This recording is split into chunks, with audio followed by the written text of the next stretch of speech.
খাগড়াছড়িতে Clyde burst বা মেঘ বিস্ফোরণে সৃষ্ট বৃষ্টিতে নিচু এলাকা প্লাবিত হয়েছে। শুক্রবার মধ্যরাতে বৃষ্টিতে মাইনী নদীর পানি বিপদসীমার উপর দিয়ে প্রবাহিত হচ্ছে। মাত্র ৩ ঘন্টায় ১০৩ মিলিমিটার বৃষ্টিপাত রেকর্ড করা হয়েছে। এতে খাগড়াছড়ির দিঘি নালার মেরং, কাবাখালী ও বয়েলখালী এলাকায় নিচু এলাকা প্লাবিত হয়েছে। ডুবে গেছে আমনের ক্ষেত। অনেক এলাকায় ঘরবাড়িতেও পানি ঢুকে গেছে। আকস্মিক বন্যায় ভোগান্তিতে পড়েছেন স্থানীয় বাসিন্দারা।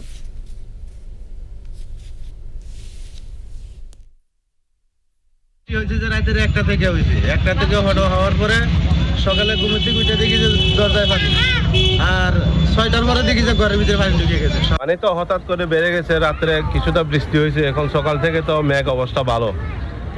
এই যে পানি যে স্থির, পানি তো কমতেছে না আবার বাড়তেছে, কিছু বুঝতে পারতেছি না। মুসলিমপাড়াতে পানিটা ওঠার পরে এখন মনে করেন যে প্রায় 400-500 পরিবার এই দিক দিয়ে আমরা ক্ষতিগ্রস্ত হিসেবে আছি। জিনিসপত্র পানির মধ্যে ডুবে গেছে। এখন আমরা কোনো রকম যান নিয়ে ওই স্কুলে অবস্থান নিচ্ছি।